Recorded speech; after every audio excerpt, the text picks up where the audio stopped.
south, he is going to link up with the army. So they are in North Carolina. They're trying to reform. Barron and Cobb are trying to get what they can together from Continentals. They're trying to get the militia units to show back up. And riding into their camp is a small party from South Carolina, being led by this little 5'5" guy wearing a helmet just like mine and a red coat, Francis Marion. Francis Marion did not surrender at Charleston. He is still an active combatant. Peter Urey, who is also an active combatant, did not surrender. Arthur Williams, who was at the camp, wrote how 20 men, all well mounted, wearing these black distinct jockey caps, both white and black, rode into the camp. Marion offered his services to General Gates. Specifically, I can tell you where to march. I can tell you which roads will take you through friendly territory. I will let you know where the food is. General Gates didn't like the way he looked. He was wearing ratty clothes. He's been hiding for all these years. So he dispatched Marion to go down to the Williamsburg district to organize the militia, to let them know that I'm coming to save the day. Marion, being a good officer, saluted, did an about face. He rode off to Williamsburg. Gates walked into a food desert. Before the battle itself, the men ate green corn, green peaches.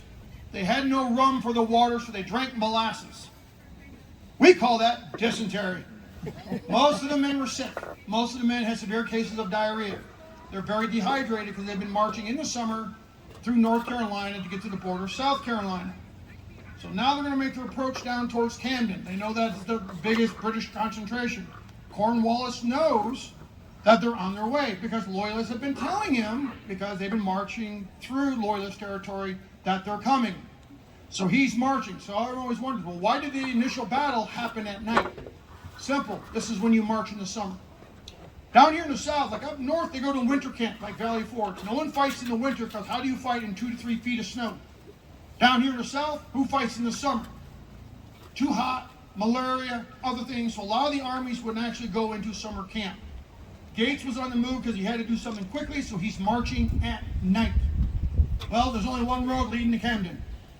And Cornwallis is doing the same thing. He's marching up from Camden, and the two forces meet about middle of the night, and it turns into a quick skirmish. The advanced guard, composed of light infantry, light cavalry, run into the British light infantry and cavalry. They have a quick skirmish, quick fight. A couple of men are killed. They have no idea what they're facing. Cornwallis has a tough decision to make because he's in a swamp. What do? If I fall back, I'm going to give them the advantage. If I push forward, I'm going to have a swamp to my rear. I don't know what to do. So he decides that basically he's going to hold his ground, puts everyone to bed, and they're going to lay on their arms until the sun comes up the following morning, and then they're going to see what they have before them. Gates, same thing. I don't know what's in front of me, so we're just going to lay on our arms. When the sun rose the following morning, you can see where our 6-pound cannon, it was actually located in the middle of the road. The British were 200 yards away. They didn't see each other in the dark. That's how close they were. Both from the same school of military tactics, the way British train their officers. You put your best on your right. You not so best on your left. So, as Cornwallis is deploying his men, he is putting his guards, his highly elite 7th and 23rd Fusiliers, they're on the right-hand side. On his left-hand side are all his provincials and loyalists. Well, Gates does the same thing. He puts all the Continentals on the right, he puts all the militia on the left. So as the battle's about to fight, the militia's facing all the good British guys, and our Continentals are facing all the bad British guys. It's going to seesaw. And it is fought in terrain, what you're seeing here before you today. It's not like you see in Hollywood or something like that. It's not an open field. It's actually a main road going through woods, open woods. So actually being able to see what's going on can be rather difficult, especially when it comes to command and control. But they're hot, they're tired, they don't feel well, they don't know what they have to expect in the following morning. And that is what we're getting ready to face. And take a look at my portable sundial. In a couple of minutes. The sparkles of the enemy's uniform as they are deploying into their lines. So the artillery commander, he's going to turn to General Gates. Sir, I see the enemy upon the field. Request permission to fire. Gates gives him permission to fire. So when the battle actually begins, we are the one who initiates. Everything, all the artillery used on that battlefield was grape shot because of the range. There's no sense to use solid cannonball. It's not going to go anywhere, not do anything. Because they're so close together, go off the Lewis.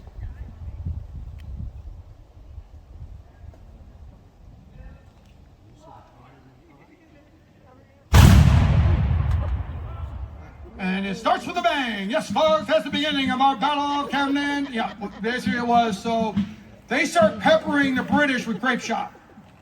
There was actually 2 6-pounders and there were 6 3-pounders on both sides. This is now an artillery duel. The British are already in position, so they're going to start counter battery firing by shooting grape shot in this direction. We know this because we have done archaeology on the actual battlefield, and we can see where the actual cannons were based on all the grape shot we found on the field.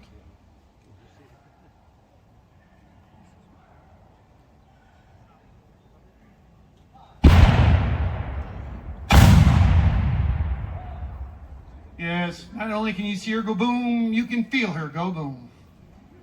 And that's a blank. Now imagine that was a live round. Normally for a 6-pounder, when it fires live, it also recoils, going 1 foot straight up in the air and 8.5 feet straight back. Then the gun crew has to push it forward again. So to protect the infantry, a lot of the men would take cover to get behind trees. They'll also kneel down, because all this whistling grape shot, canister shots flying all around them, they don't want to get hit.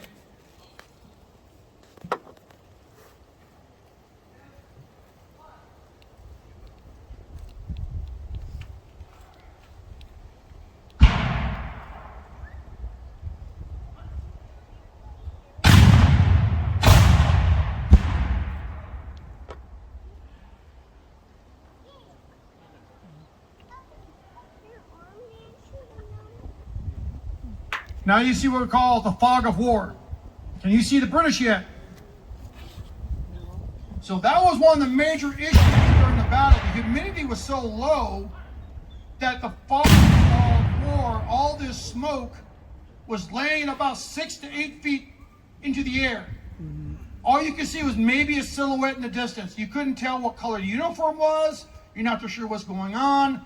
All this smoke is hanging under the trees. And it's just thicker and thicker as everyone starts firing.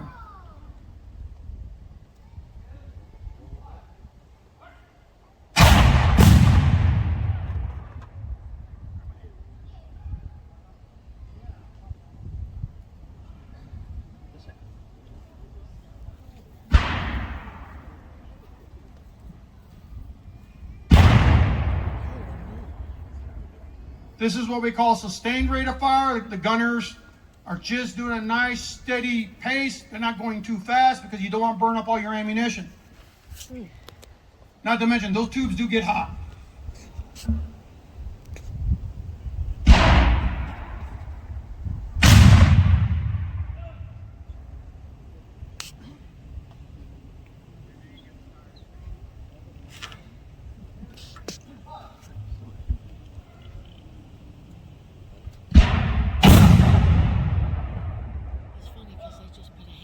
One ear, if you're watching, if you can see that.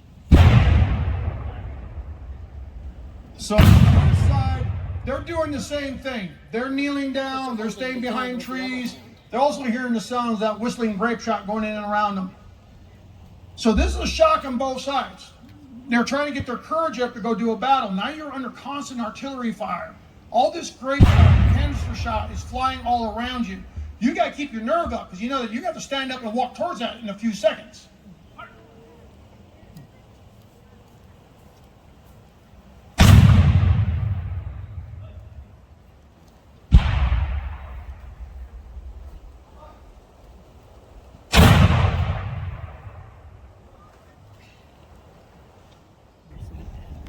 That's all right. I'm not blocking anybody, am I? Good.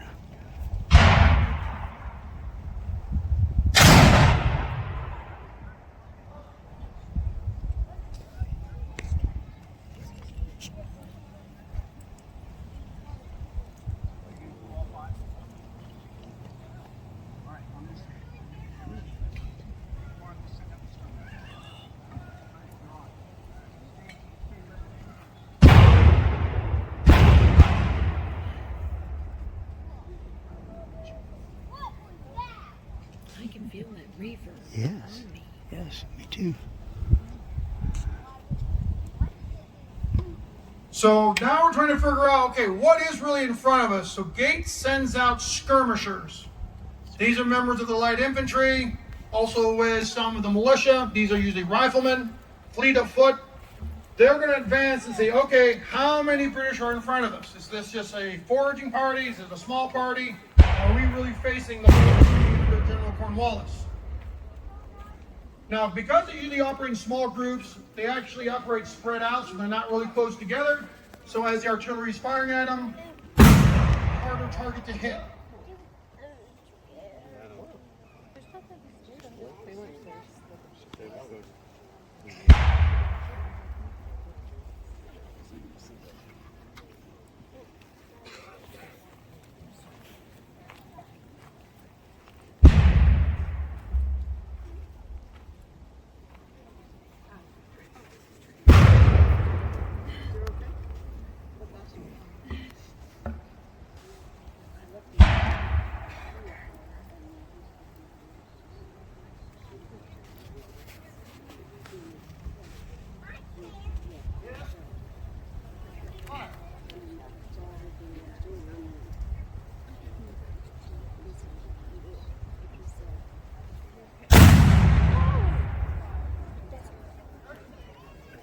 Yes, Mother Nature even has a save, and we got what we got. Moving up until they find the British.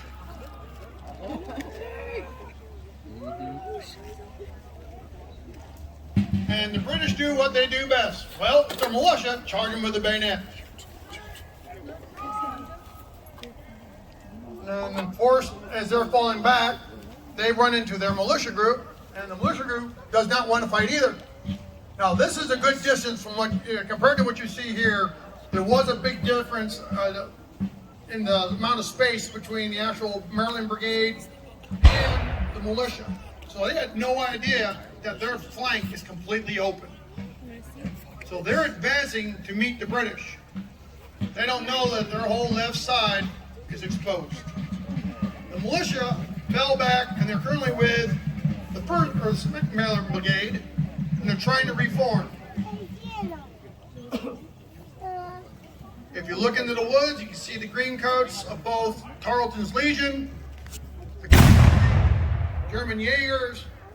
They're sticking to the wood line to provide them some cover and some concealment.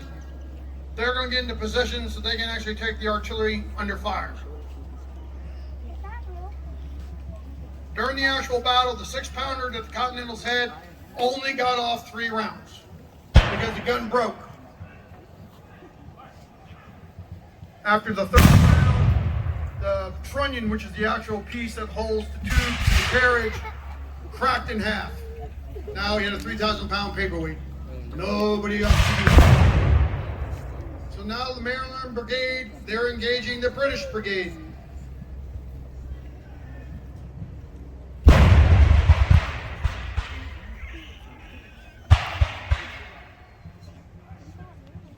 So with the tactics of the time, again, the muskets are non-rifled, very inaccurate. They do a lot of mass volleys, and it's just to cause a lot of smoke. Like cannon or bullets around, it is to get close enough to charge with the bayonet. That is what won the battles during the American Revolution, the bayonet. So you soften up the enemy a little bit, fire some musket balls, maybe you hit somebody, then it's to charge close enough and get them with the bayonet. By this time, though, Continentals and the British can fight the bayonet. We have learned from von Steuben. We have been instructed on the use of the bayonet, and we've been provided muskets and bayonets from France, so make sure at least the Continentals were actually equipped.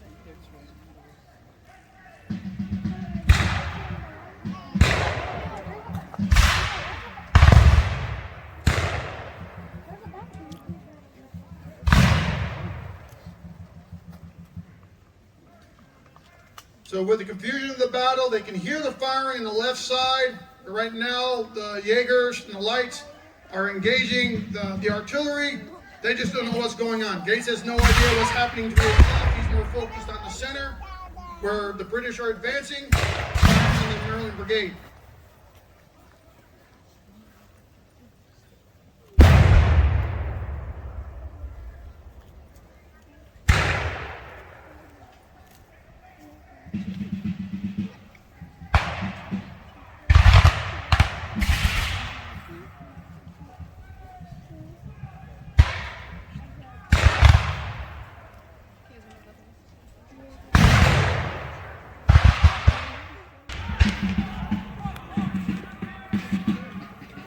And at this point, the Maryland Brigade turns on, moves themselves back to the original line, but they did so in good order. They did not come running back like in full panic.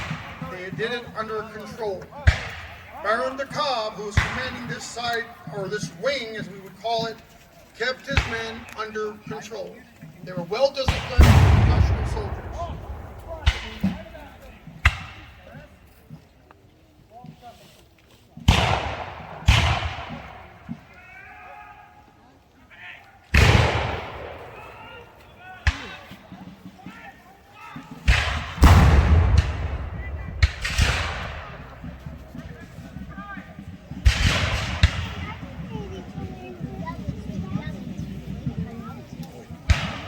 Cornwallis is trying to attempt for the kill. You can see what's going on. We saw the brigade fall back. The left side of the continental line, or his right side, has given way. He sees an advantage. He's going to try to exploit it by sending in all his men.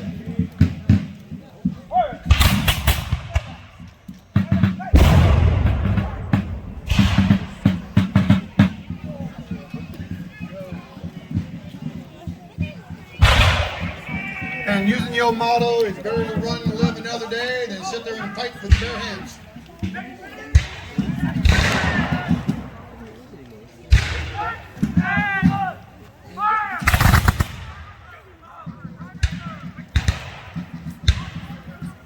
So Baron DeKalb is trying to organize a slow withdrawal. He's trying to buy time for the army, see if they can either reorganize or get out of the fight.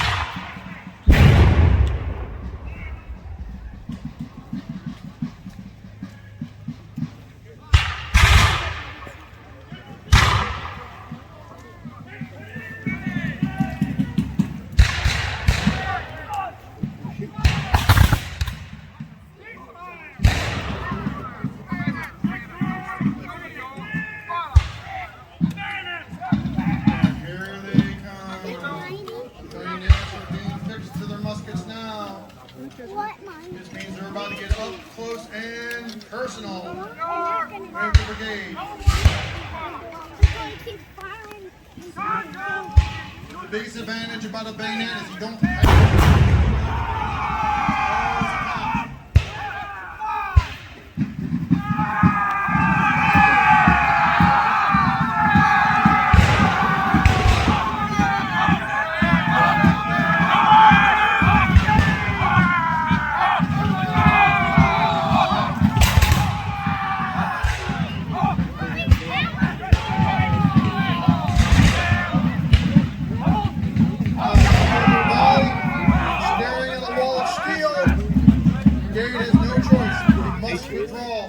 so they can reform, reload.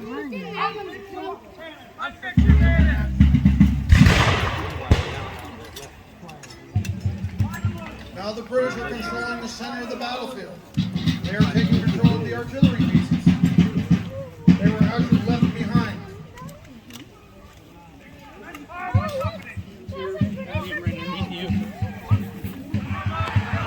So now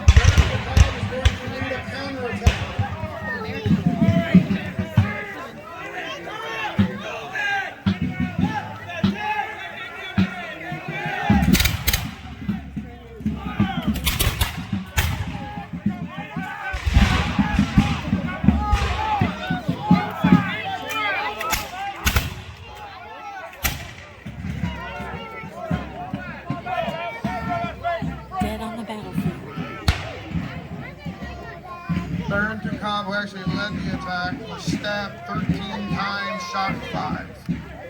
Lived for 2.5 days. Cornwallis was so impressed with Baron DeKalb that he made sure that he was transported to the Battle of Camden, where he was provided what medical care he could before he expired.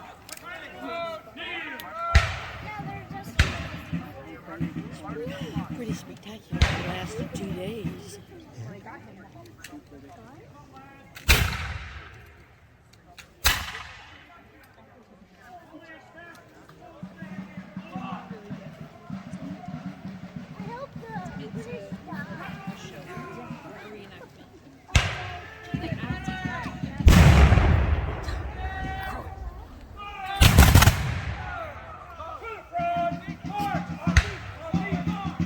They waited for the British to fire. Now they're going to try again.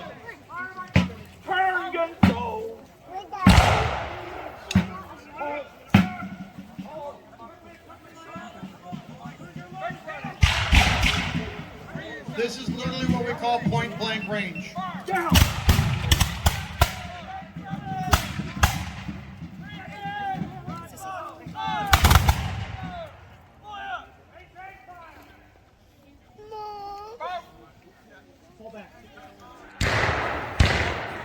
on the left side of the battle, the Legion, the Jaegers, they're now crashing in with the cavalry, and they are now completely disrupted. The other Maryland Brigade and all the militia are now in a dead run. They have decided it is their time to go home. This has been real, it's been fun, but not anymore. And as the horses are running towards them, they run into children. And they're getting trampled by horses.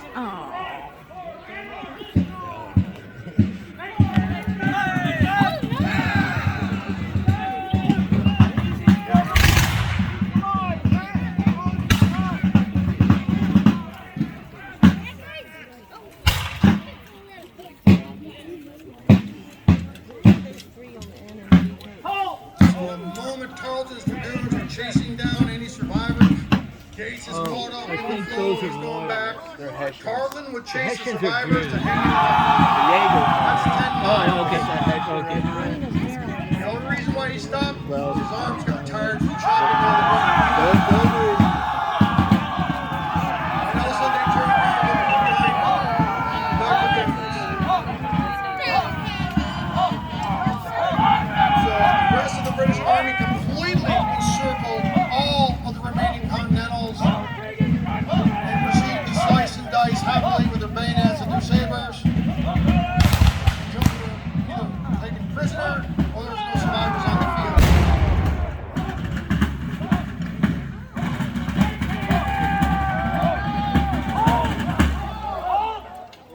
They're just shooting the can down there. Yeah, because the people are far enough away. Yeah. The British would go ahead and they'll search the field. Any British soldiers would have been properly buried. Any Americans who have been killed in action, what we found was they were buried in very shallow graves. The prisoners that they took were the ones who actually dug the graves. We know that because the one British soldier we exhumed, he was actually buried at a decent depth that we can find. He was actually pressed buckles and everything else. We knew he was a member of the 71st because everything existed. The few Americans that we found, we did find a lot of USA buttons, but we only found them within maybe a foot under. In fact, in one spot, we thought it was a limb of a tree sticking up, and it was actually a femur bone. That's how shallow they buried them.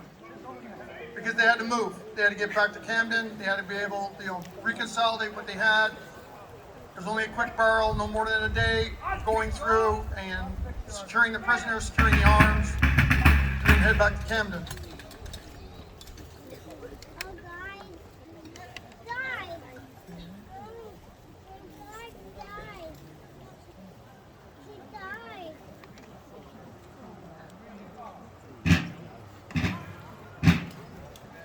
So now the Patriot Army just lost another army.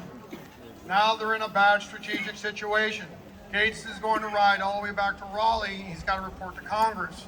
This is where General Washington finally steps up. Like, see, this is why I said you need somebody else. And Nathaniel Greene would be given overall command of the new Southern Department. His army will only be 800 men total. Any survivors that came out of here, plus the Waxhaws, plus everything else, all he had was 800 men to work with when he started his campaign. That would lead to Cowpens, Guilford Courthouse, and basically towards victory. This was one of the stepping stones to get him on his road to victory.